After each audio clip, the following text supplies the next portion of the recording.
तो वहीं Bharatpur to Bhiwani double murder mystery की गुत्थी सुलझने की जगह अब उलझती जा रही है। पहले दोनों मृतकों के परिजनों ने 5 अपराधियों के साथ ही हरियाणा पुलिस पर आरोप लगाए थे। अब 5 आरोपियों में से एक श्रीकांत के परिजनों ने भरतपुर पुलिस पर गंभीर आरोप लगाए हैं।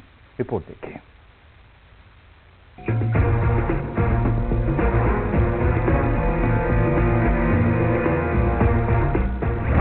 भरतपुर हत्याकांड में नया ट्विस्ट। अब आरोपी के परिजनों के गंभीर आरोप। इतनी बुरी हालत हो गई, मैं अपने बच्चे को दे बैठी एक धक्के के कारण।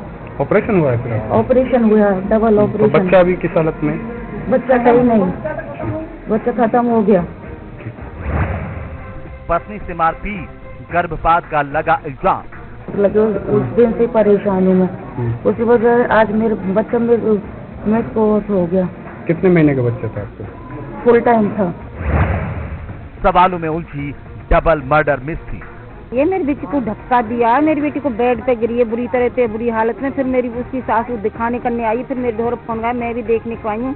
तो माड़ी खीरा में दिखाई है, तो माड़ी खीरा में नर्स बोली है कि बच्चा तो खत्म होने वाला, लल्लड़ को ले जा। लल्लड़ ऐसी होनी चाहिए, ऐसे उनके साथ हुई है। हाँ, उनका साथ हुई है, जैसी आपके पति के साथ हुई है वैसी कार्रवाई होनी चाहिए उनके साथ। आप ये मांग कर रहे हैं? हाँ, वो कह रहे थे कि वो श्रीकांत कहाँ है।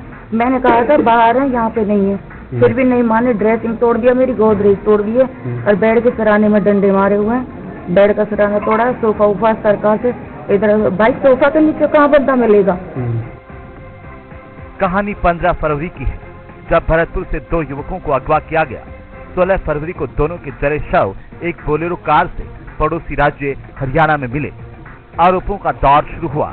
राजस्थान पुलिस पर अपराधियों को पकड़ने का दबाव बना और अब आरोप लग रहे हैं कि रात में पुलिस ने आरोपी श्रीकांत के घर पर दबिश दी और इसी क्रम में उसके परिजनों से मारपीट की, जिसमें आरोपी श्रीकांत की पत्नी का गर्भपात हो गया।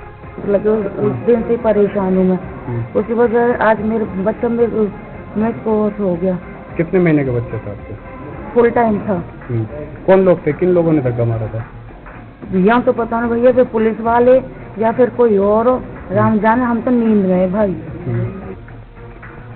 भरतपुर के दोनों मृतक युवकों जुनैद और नासिर के परिजनों ने जिन 5 आरोपियों के खिलाफ एफआईआर दर्ज करवाई थी, उसी में से एक श्रीकांत भी है, जिसके परिजन ये नया आरोप लगा रहे हैं। मामला पुलिस तक भी पहुंचा और हरियाणा के नूह के पुलिस अधिकारी इस मामले में जांच की बात कह रहे हैं। कंप्लेंट थाने में प्राप्त हुई है, जो कि श्रीकांत जो है उनकी मदर के द्वारा, दुलारी जी के द्वारा ये कंप्लेंट दी गई है। इस संबंध में तुरंत प्रभाव से पुलिस द्वारा जांच अमल में लाई गई है। रात को भी मेडिकल रिकॉर्ड्स के लिए और छानबीन के लिए हमारी पुलिस गई थी। लेकिन इसके पहले मृतक युवकों जुनैद और नासिर के परिजनों ने सीधे हरियाणा की पुलिस पर हत्यारों की तरफदारी करने के आरोप लगाए थे। अगर उनके पास केस है तो एसआईटी शासन प्रशासन किस लिए? तो ये तो एक ये हो गया, शासन प्रशासन को तो अपने घरे बैठ जाना चाहिए। जो करोड़ों की बिल्डिंग करोड़ों की सैलरी ले रहे, वो किस लिए ले रहे? अगर ऐसे गुंडे आकर इंसाफ करेंगे तो फिर तो ये देश एक स्वतंत्र देश नहीं रहेगा। हालांकि हरियाणा के नूह के पुलिस अधिकारी उस आरोप की जांच की बात भी कर रहे हैं, जिसमें भरतपुर के दोनों मृतकों ने हरियाणा पुलिस की भूमिका को संदेहास्पद बताया था। राजस्थान पुलिस का पूरी तरह से सहायता दे रही है, इसकी इन्वेस्टिगेशन ठीक प्रकार से हो और जितने भी इसके दोषी हैं वो उनको उसकी सजा मिले, इसके लिए हम पूरा तरह प्रयासरत हैं। जहाँ तक बात हरियाणा पुलिस के या नूह पुलिस के ऊपर जो एलिगेशंस हैं, जो हमारी जानकारी में प्राप्त जानकारी से अभी तक के फैक्ट से आया है, उसमें हमारी किसी भी प्रकार की इसमें इन्वॉल्वमेंट नहीं है पुलिस की। अब आपको एक बार फिर से बताते हैं कि आखिर पूरा मामला क्या है। राजस्थान के भरतपुर के रहने वाले 2 युवकों के शव 16 फरवरी को हरियाणा के भिवानी में लोहारू में मिले। दोनों युवकों के जले हुए शव बोलेरो गाड़ी से बरामद किए गए। एफआईआर के मुताबिक दोनों युवकों को 15 फरवरी को वहां से 200 किलोमीटर दूर भरतपुर के भोपालगढ़ इलाके से अगवा किया गया था। मृतक जुनैद और नासिर ड्राइवर थे और बोलेरो कार से काम पर निकले थे। आरोपों के मुताबिक किसी अजनबी ने परिजनों को दोनों के अगवा करने की जानकारी थी। एफआईआर के मुताबिक 8-10 लोगों ने पीटने के बाद उन्हीं के बोलेरो कार में अगवा कर लिया। परिवार वालों ने दोनों युवकों को जिंदा जलाकर मारने के आरोप लगाए।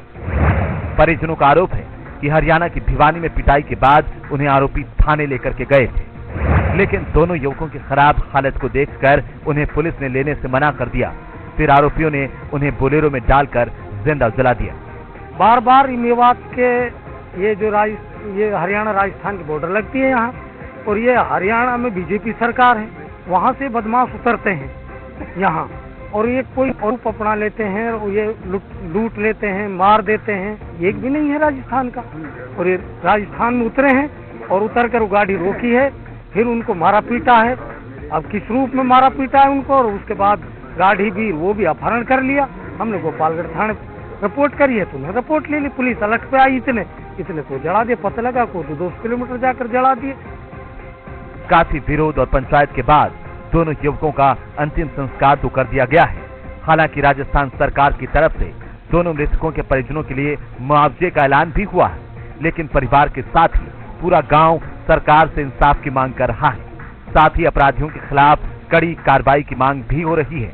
जहां भरतपुर पुलिस अपराधियों पर दबिश दे रही है, लेकिन अब आरोपी के परिजनों की ओर से भरतपुर पुलिस पर गंभीर आरोप लगाने से मामला और उलझ गया है। Bureau report, news 18 Rajasthan.